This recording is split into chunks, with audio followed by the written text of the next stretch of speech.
ये ले। क्या सर, ये तो कुछ हुआ भी नहीं। होगा होगा। अरे क्या होगा? होगा ही नहीं। अरे होगा यार, बिलीव नहीं होगा। एक मिनट। क्या इसकी तबीयत ठीक है ना? हाँ? तो पता नहीं क्या हुआ है, वो जब से वो प्रोफेसर कुमार से मिलके आया ना, बस बल्ब के साथ ही खेले जा रहे हैं। बात बताओ, वो फिंगरप्रिंट्स का क्या रिपोर्ट आया? वही जो फिंगरप्रिंट्स उन्हें होटल वाले से लिए थे और रूम में उठाए थे। तो फिंगरप्रिंट्स तो बहुत सारे मिले, लेकिन सारे स्टाफ मेंबर्स के ही हैं, उसके अलावा और किसी के नहीं मिले। ये कैसे हो सकता है? तो भाई साहब जरा इधर भी ध्यान दीजिए। हाँ हाँ, ध्यान है। हाँ।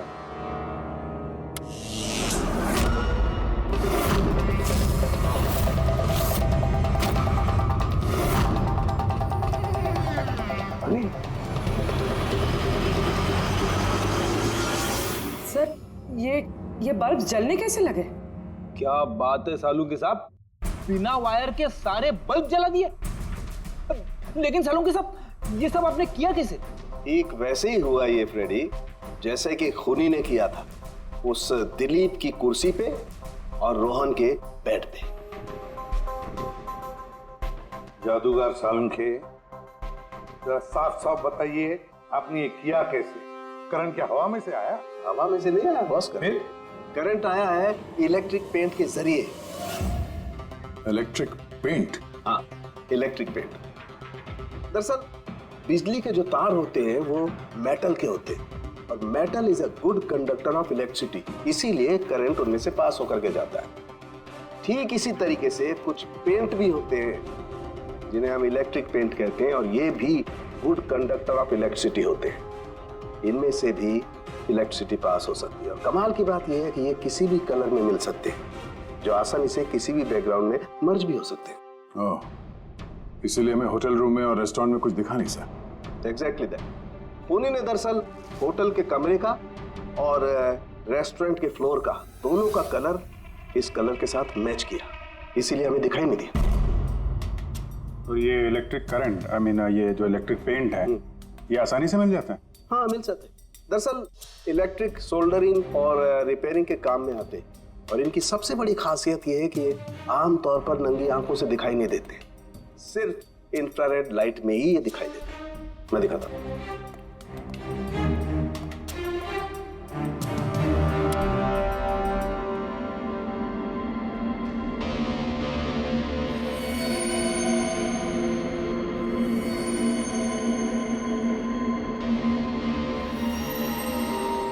देखा बॉस? हाँ, खूनी ने भी ऐसे ही इस इलेक्ट्रिक पेंट का इस्तेमाल किया और ये सर्किट बनाया।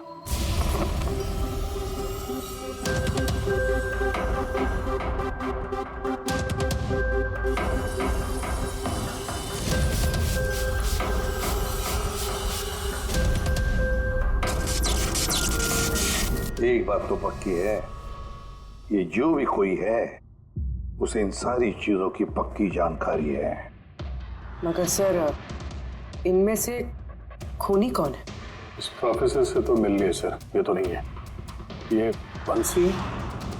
बंसी तो एक क्लर्क है, और मुझे नहीं लगता कि एक क्लर्क को साइंस की इतनी जानकारी होगी।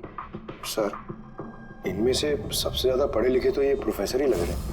कोई ऐसा जो प्रोफेसर जितना इंटेलिजेंट तो नहीं है, लेकिन इसे इन सब चीजों की जानकारी है।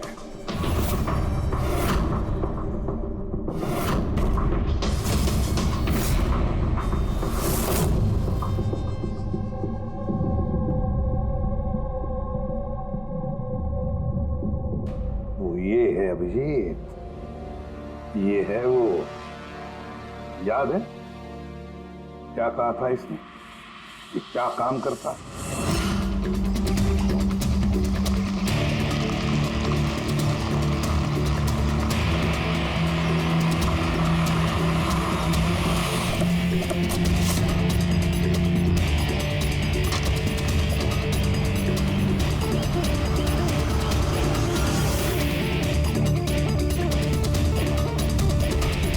चले ससुराल।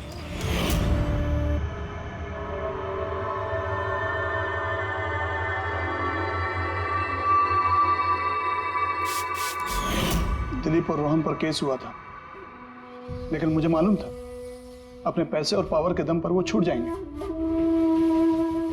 लेकिन उनके पास पैसा था तो मेरे पास दिमाग।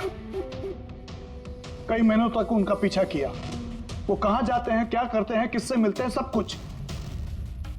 आखिर मैंने दोनों को मारने की तरकीब ढूंढ ही निकाली, इलेक्ट्रिक पेंट्स और सर्किट्स के जरिए। ये दोनों के बारे में मुझे अच्छी खासी जानकारी थी। बस दे दी दोनों को सजा। दोनों को मार दिया जिंदा जलाकर, जैसे उन्होंने मेरी सलोनी को मारा था। हिमेश, तुम्हारी पत्नी के साथ जो कुछ भी हुआ उसका हम सबको अफसोस है, लेकिन दिलीप और रोहन को मारकर तुम्हें क्या मिला? क्या तुम्हारी पत्नी वापस आ गई? बदले की आग में तुमने 2 लोगों की जानें ली। कानून तुम्हें कभी माफ नहीं करेगा। तुम्हें कड़ी से कड़ी सजा होगी।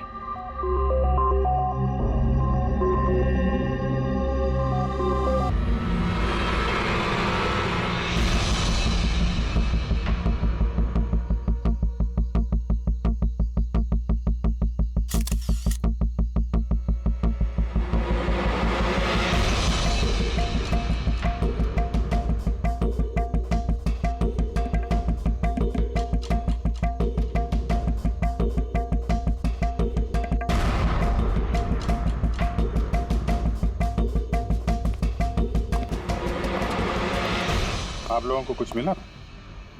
नहीं सर, ऐसे तो नॉर्मली पता चल जाता है कि आग कैसे लगी, पर यहाँ पर तो कुछ पता ही नहीं चल रहा है कि आग लगी कैसे। अच्छा,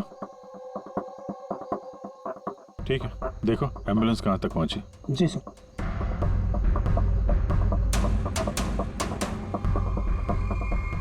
बहुत बुरी तरह से झुलस गया।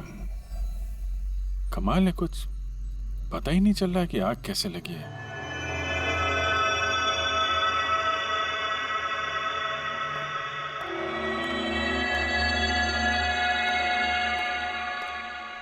कैसे हुआ ये सब? सब कुछ तो बिल्कुल ठीक था, पता नहीं ये आग कहां से लग गई।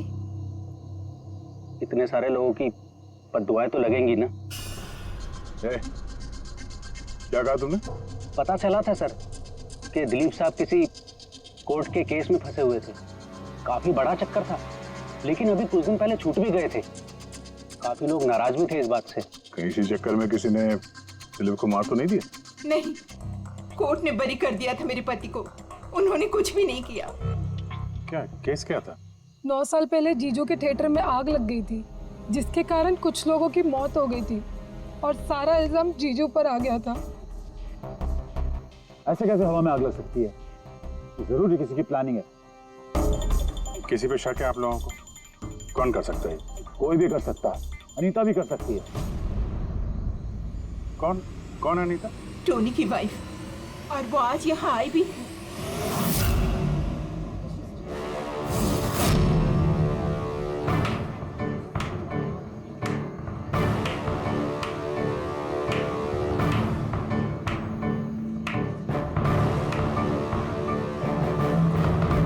अनीता, दूसरों का घर बर्बाद करके अपने परिवार के साथ खुशियां मनाई जा रही है। वेरी गुड, वेरी गुड, वाह। लेकिन एक बात याद रखना, उन लोगों की तरह तुम भी तड़प तड़प के मरोगे। सिक्योरिटी! ए चुप! आवाज नीचे। निकालो उसको बाहर, निकालो। आउट! लगता है तुम दोनों अपने अंजाम से वाकिफ नहीं। तुम्हारा बुरा समय अब शुरू हो गया है, याद रखना। तूने जो किया है ना मेरे टोनी के साथ, याद रखना, इसके बाद तू नहीं बचेगा। सुना तूने? ले जा उसको। तू नहीं बचेगा, नर्क में चलेगा तू। अरे देख क्या रहा है, ले जा इसे। नर्क में चलेगा तू, तड़प तड़प के चलेगा, याद रखना। अरे जा।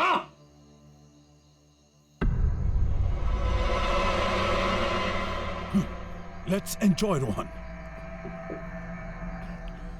अरे भूल जाओ,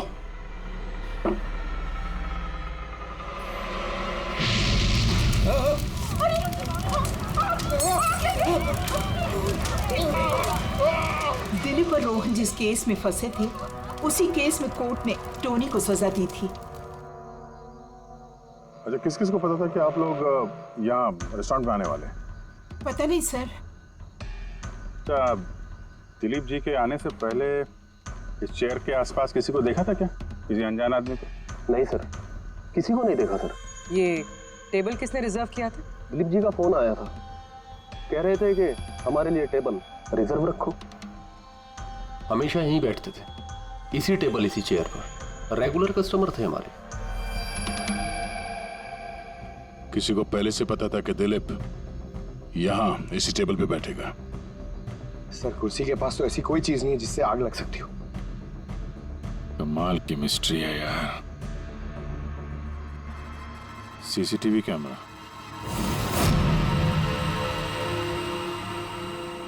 इसके फुटेज से पता चलेगा क्या हुआ था यहाँ पे। ओह माय गॉड, ये सब कैसे हो गया? कौन कर सकता है सब? उसी ने जिसने दिलीप का खून किया, सबूत मिटाने के लिए।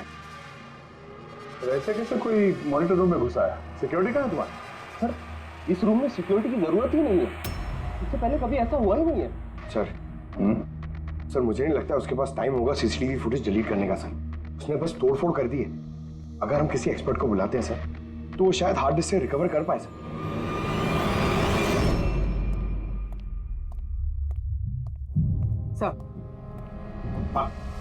सर 9 साल पहले दिलीप और रोहन का एक थिएटर था जिसमें आग लग गई थी। एग्जिट और एंट्री डोर बंद होने की वजह से इस आग में 12 लोग जल के मर गए थे। विक्टिम्स की फैमिली ने केस किया तो इन्वेस्टिगेशन में पता चला कि उस वक्त एक गार्ड ड्यूटी पे था। हाँ, टोनी। हाँ सर, कोर्ट में साबित हो गया कि टोनी ने बहुत शराब पी रखी थी और शराब के नशे में वो इतना धुत था कि वो इमरजेंसी एग्जिट भी खोल नहीं पाया। हाँ, बस टोनी की बीवी अनीता ये मानने को तैयार ही नहीं कि गलती टोनी की है।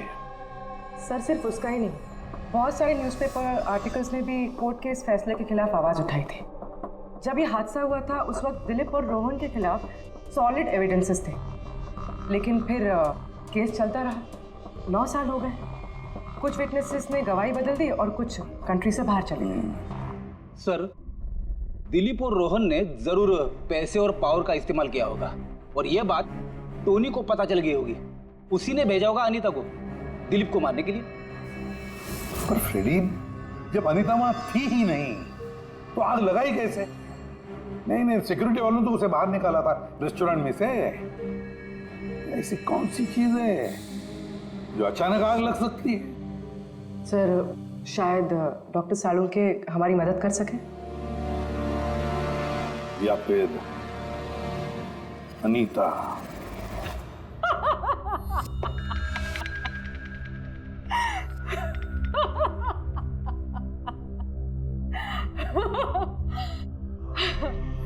किस बात पे इतना हैरान है?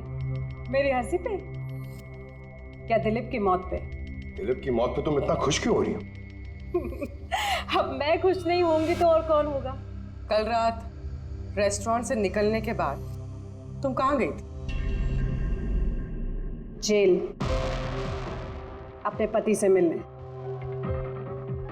वार्डन के पास सारे रिकॉर्ड हैं, आप चाहें तो चेक कर सकते हैं। वो तो हम करेंगे, और ये भी कि आखिर तुमने वो आग लगाई कैसे?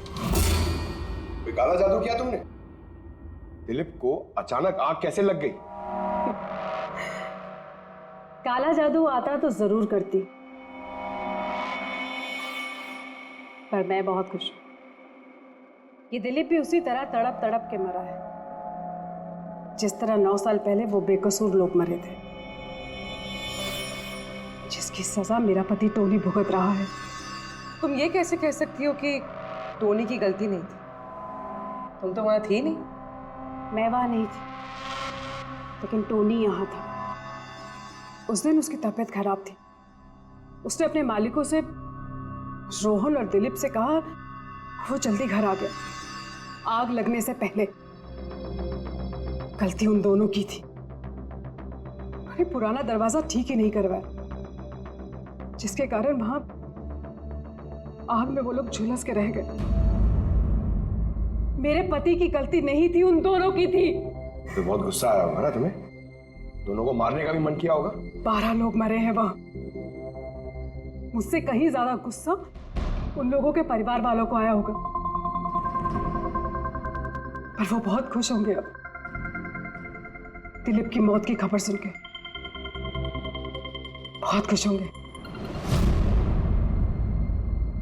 वो लोग और भी खुश हो जाएंगे जब रोहन चल के मरेगा।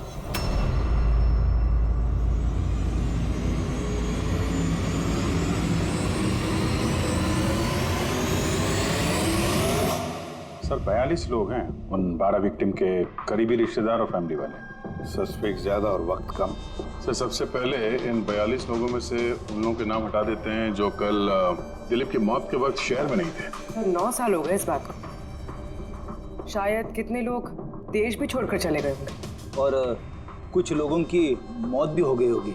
फिर भी पता तो लगाना ही पड़ेगा। देखो कितने लोग शहर में थे जब दिलीप की मौत हुई।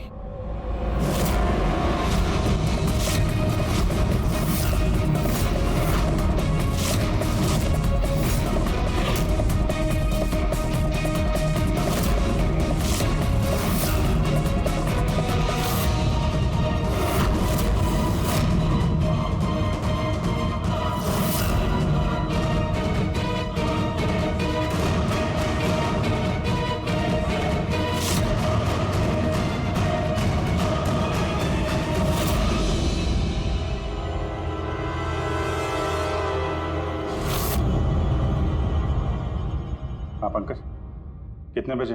27 लोग हैं सर, जो उस वक्त शहर में थे। में लगी आग में जलकर मर गए हैं ना? Yes sir. आपके हस्बैंड फिल्म अकेले देखने गए थे? उस दिन मैं बिजी थी,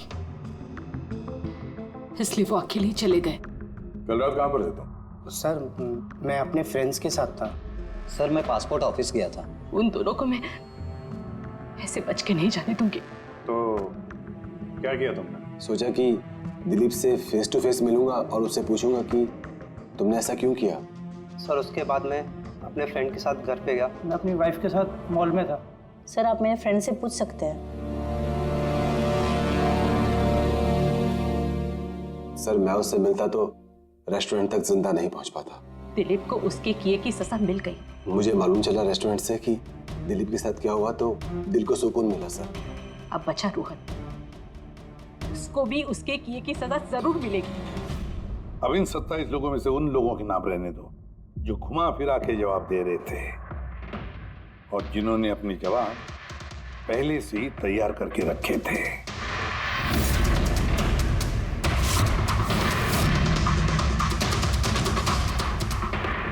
सर अब 15 बजे। अब इन 15 लोगों को उस दिन के बारे में पूछते हैं जब 9 साल पहले थिएटर में आग लगी थी। देखते हैं किसे सबसे ज्यादा गुस्सा आता है, कौन मुंह फेर लेता है। सर मेरा भाई 10वीं पास हो गया। उसने कहा पार्टी देनी है, दोस्तों को पिक्चर दिखाना है, पैसे दो। सर मैंने वो पैसे उसे दे दिए। काश वो पैसे मुझे उसे देने नहीं चाहिए थे सर। जिसने भी ये किया बहुत अच्छा किया। आज मैं खुश हूं। आज मैं बहुत खुश हूं। कुमार साहब आप यूनिवर्सिटी में फिजिक्स के प्रोफेसर हैं, है ना? Yes sir, head of the department physics. लेकिन मेरे खुद के बेटे को पढ़ाई में कोई इंटरेस्ट नहीं था। बहुत डांटता था मैं उसे, लेकिन अनिकेत के ऊपर कभी कोई फर्क नहीं पड़ा। एक नंबर का बदमाश बन गया था वो। उस दिन भी वो कॉलेज से बंक करके दोस्तों के साथ फिल्म देखने चला गया और सर और वापस घर पे कभी नहीं आया। हिमेश, राइट, कॉन्ट्रैक्टर हो ना तुम? हाँ सर। हिमेश 9 साल पहले तुम अपनी पत्नी के साथ फिल्म देखने गए थे उस थिएटर में? नई नई शादी हुई थी मेरी, सलोनी के साथ फिल्म देखने के लिए गया था। उसको भूख लगी थी, मैं समोसे लेने के लिए बाहर गया। मैं वापस आया तो देखा वहां के दरवाजे लॉक हो गए थे। वहां अंदर से लोगों के चिल्लाने की आवाज आ रही थी और धुआं निकल रहा था वहां से। सलोनी, मैंने सब दरवाजे खोलने की बहुत कोशिश की। सलोनी, मैंने बहुत कोशिश की। मैं पागलों की तरह दरवाजा को ठोकता रहा, पीटता रहा। सलोनी, सलोनी, सलोनी, सलोनी, सलोनी कहीं चिल्लाता रहा, अरे कोई दरवाजा खोल दो यार, सलोनी, सलोनी। लेकिन मैं कुछ नहीं कर सका सर, मैं कुछ नहीं कर सका। अपनी सलोनी को मैं बचा नहीं सकता। वहां पे एक गार्ड भी था ना, टोनी, उससे भी दरवाजा नहीं खुला क्या? नहीं था सर। वहां कोई और गार्ड, किसी और को देखा था तुमने? कोई नहीं था सर, कोई नहीं था। मैं 9 साल पहले जो बात कोर्ट में कहा वही आज कह रहा हूं। जब सिनेमा हॉल में आग लगी थी उस वक्त टोनी वहां पर नहीं था सर।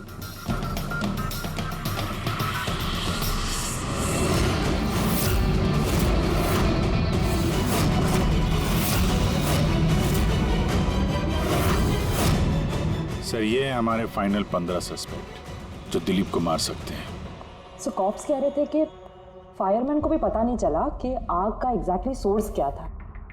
उन लोगों को तो जनरली ढूंढ कर पता चल जाता है कि वहां पर ऐसी कौन सी चीज थी जो तुरंत आग पकड़ती है, लेकिन उन्हें पता नहीं चला। उन्हें पता नहीं चला, उन्हें इसलिए पता नहीं चला क्योंकि उस चीज की ना तो कोई खुशबू थी ना कोई रंग था। एग्जैक्टली सर, मतलब अगर लिक्विड होता ना तो इस दिलीप को पता चलता जब वो चेयर पे बैठता, उसे फील होता। और अगर पाउडर होता तो हमें टेस्टिंग में पता चल जाता। इसका मतलब ये तो गैस, जिसका मतलब ये गैस है। गैस? तो इसीलिए उस फायरमैन को पता नहीं चला कि किस चीज से आग लगी है। इनफ्लेमेबल गैस बॉस, जिसे सिर्फ एक स्पार्क की जरूरत होती है आग पकड़ने के लिए। अच्छा, मुझे एक बात समझ में नहीं आ रही है। दिलीप किस कुर्सी पर बैठा था, तो गैस कुर्सी पर आई कहां से? कुर्सी से ही। क्या? कुर्सी से?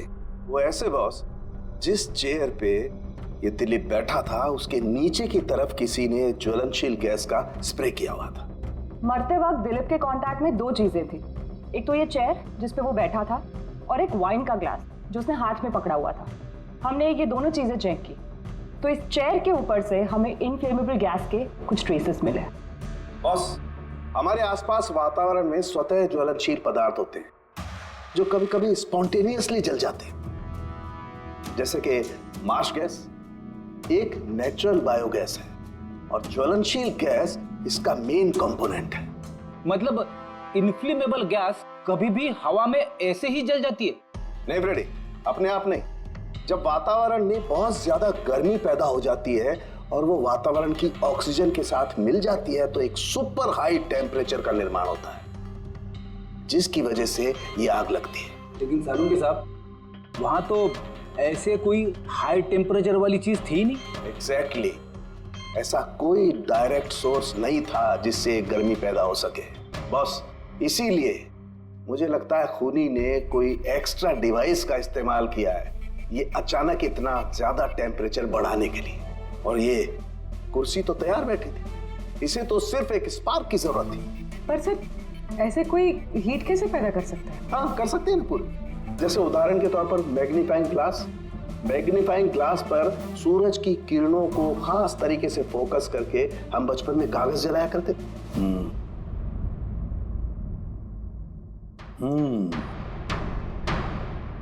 लगता है इस रेस्टोरेंट में फिर से जाना पड़ेगा, पता लगाना पड़ेगा किस चीज से आग लगी।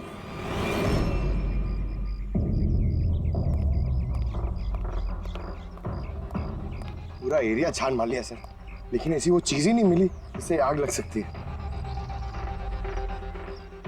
और ये ओपन रेस्टोरेंट है। जब खूनी ने दिलीप के चेयर के नीचे वो इन्फ्लेमेबल गैस ब्रेक किया तो किसी ने तो देखा होगा। वही तो, चेयर में अपने आप आग लग गई और दिलीप चल के मर गया। किसी ने कुछ देखा नहीं और ना ही कोई सबूत हमारे सामने आ रहा है। सर, उस डेटा एक्सपर्ट ने सीसीटीवी फुटेज रिकवर कर ली है, आप देख सकते हैं सर। गुड, या तुम लोग यार देख लो, तब तक मैं देखता हूँ यहाँ पे कुछ मिलता है क्या। सर, दिलीप और उसकी फैमिली के आने के 15 मिनट के पहले की फुटेज है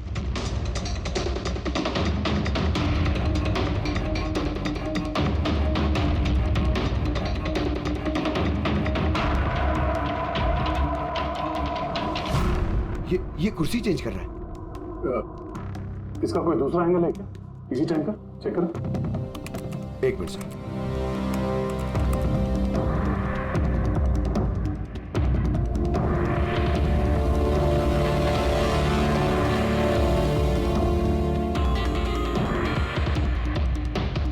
ये कुर्सी के साथ क्या कर रहा है? गैस स्प्रे कर रहा है क्या? हाँ, उसने अपने चेयर पे गैस स्प्रे किया और उसने अपनी कुर्सी को उस कुर्सी से बदल दी जिस पे दिलीप बैठने वाला था।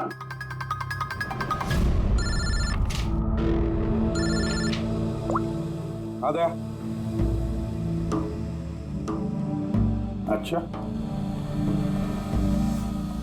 Great, good work, good work. क्या हो सर? जिसने भी दिलीप की कुर्सी के साथ छेड़खानी की ना, उसका पता चल गया है। वो एक आदमी है, उसका मिलता जुलता हुलिया भी मिला है। अब देखते हैं, दया भेजने वाला है फोटोग्राफ।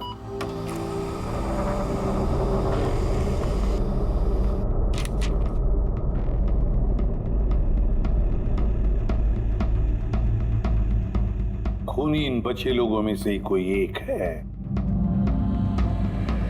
इन्हीं में से एक। और अब इसका अगला शिकार रोहन है।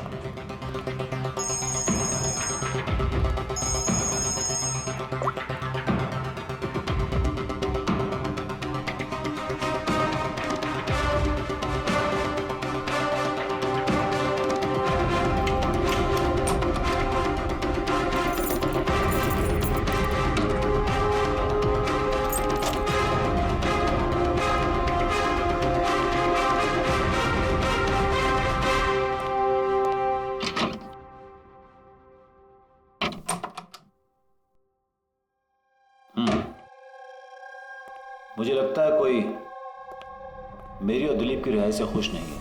मेरी जान को खतरा है यहाँ पर। I will talk to you later, bye. Sir, everything is okay.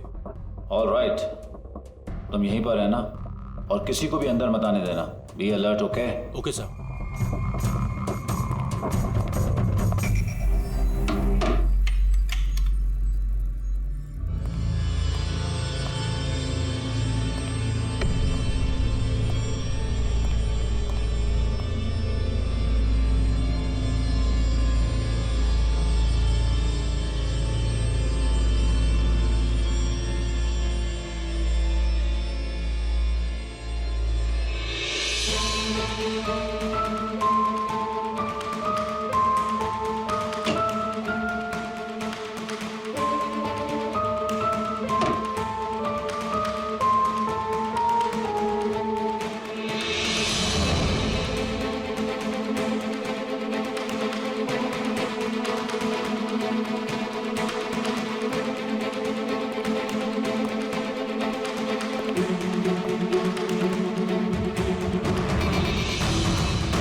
बचाओ, बचाओ,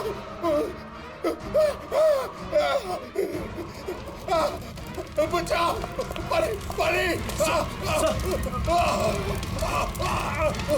बचाओ, बचाओ,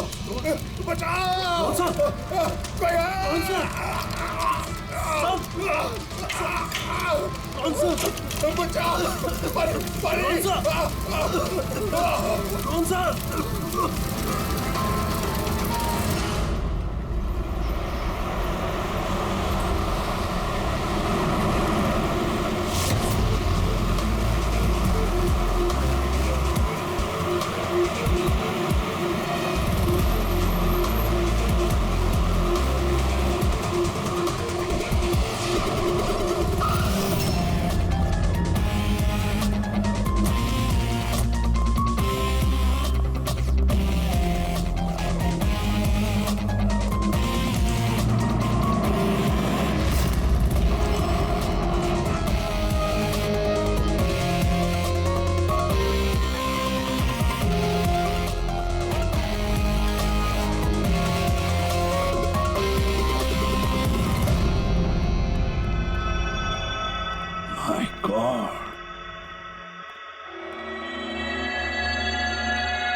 क्या हुआ यहाँ पर और कैसे?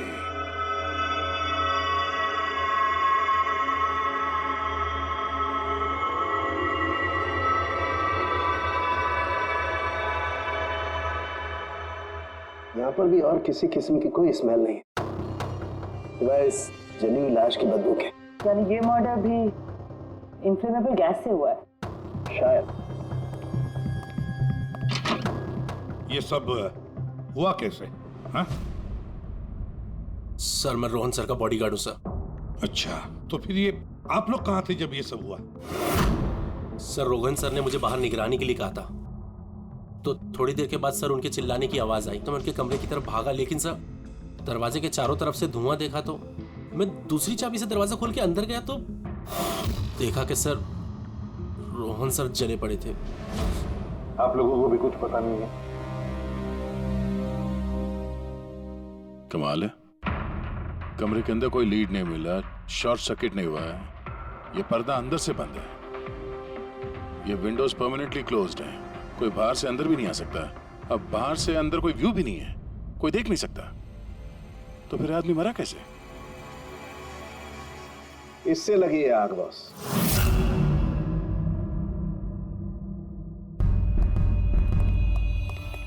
ये इस चीज से ये है क्या सर? फिलामेंट है।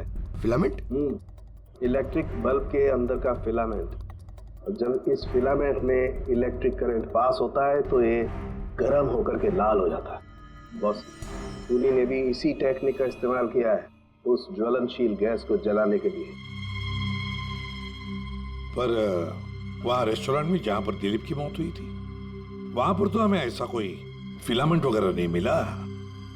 बॉस इतनी छोटी सी चीज है, वो खुली जगह है, उड़ गई होगी शायद कहीं, लेकिन यहाँ तो पूरा कमरा बंद है, इसीलिए पलंग के नीचे मिल गया मुझे। लेकिन सर फिलामेंट से करंट पास होने के लिए वायर्स का कोई ना कोई कनेक्शन तो होना चाहिए ना बेड तक। होगा, यही कहीं होगा जरूर। तब पूरा बेड चेक कर लिया हमने, कमरा चेक कर लिया, ऐसा तो यहाँ पे कुछ भी नहीं मिला सर। दया, वो दरवाजा कैसा? मैनेजर। Yes sir. वो दरवाजा कहाँ खुलता है? सर दूसरा रूम है जो इस रूम से कनेक्टेड है सर। अब वैसे ये रूम सील्ड रहता है, इसे कोई खोलता नहीं सर। खोलो दरवाजा। Yes sir. आइए सर।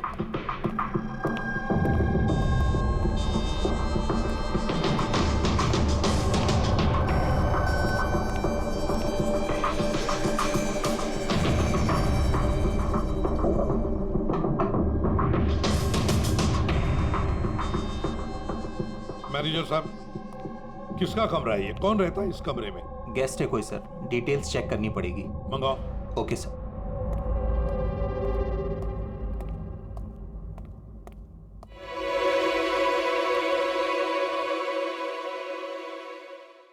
सर, वहां उस कमरे में जो कुछ भी हुआ है सर, वो इसी कमरे से किया गया। लेकिन अगर करंट इस रूम से पास किया गया है तो यहाँ से उस बेड तक कोई ना कोई वायर तो होनी चाहिए ना। और अगर वायर अगर होती तो बॉस रोहन को दिखाई भी देनी चाहिए। हाँ, शायद उसके बॉडीगार्ड ने भी देखा हो। बुलाओ उसके बॉडीगार्ड को। आप आओ यहाँ।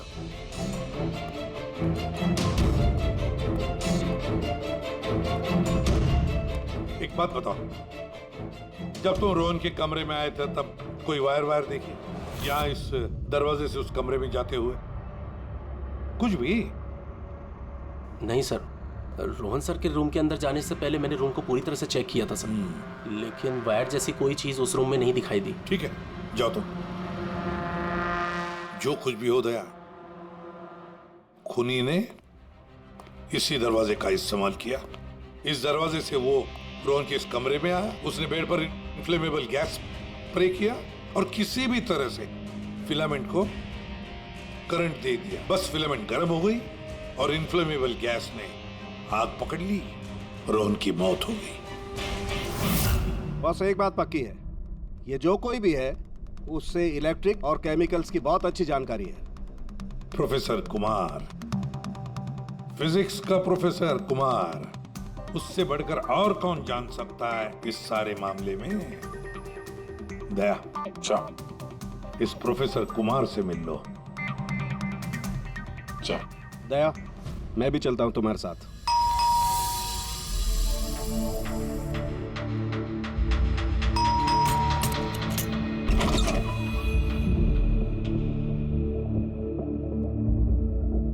प्रोफेसर कुमार है घर पे? हाँ है, लेकिन आप लोग? सीआईडी सब ठीक तो है ना साहब?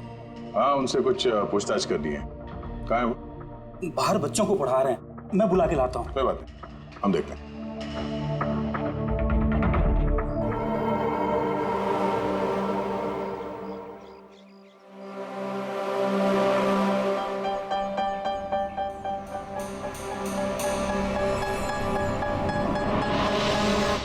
मिस्टर कुमार, हमें आपसे कुछ पूछताछ करनी है। पूछिए, क्या पूछना है? इसे पहचानते हैं आप? ये तो फिलामेंट है। गुड, सही पहचाना आपने। आपको पता ही है फिलामेंट हमें कहाँ से मिला? ये तो आप ही को पता होगा कहाँ से मिला आपको। रोहन के पेट के नीचे से। कल रात उसी पेड़ पे रोहन जल के मर गया। व्हाट? रोहन की भी डेथ हो गई? कल रात आप कहाँ पर थे? रात 9 से लेकर सुबह 3 बजे तक। आप मुझ पर शक कर रहे हैं? ये हमारे सवाल का जवाब नहीं हुआ मिस्टर कुमार। कल मैं पूरा दिन और पूरी रात घर पे ही था। कोई गवाह? जी हाँ, मेरा नौकर रामू और विकास, प्लीज कम हियर।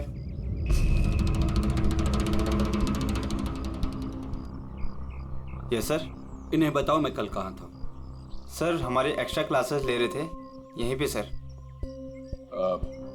कितने बजे से कितने बजे तक? सर शाम के 6 बजे से सुबह के 5:30 बजे तक। सर हमारे एग्जाम आने वाले हैं ना, तो हमने इस सर को रिक्वेस्ट किया था एक्स्ट्रा क्लासेस लेने के लिए। ठीक है सर, तुम जाओ बेटा। सर मेरे 5 स्टूडेंट्स और भी हैं जो कल सुबह 9 बजे से लेकर 5:30 बजे तक हमारे साथ थे। कहें तो उनको बुला लूं? ठीक है। अब मैं जा सकता हूं सर, बच्चों को पढ़ाना है। Please please. Thank you.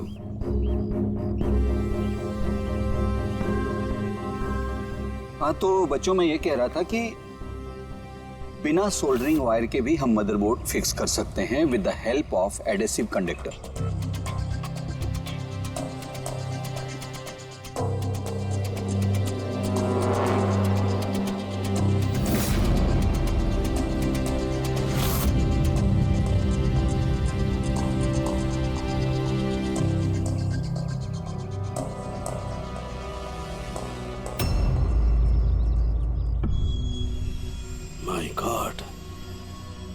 My God यार, ये क्या बात? क्या?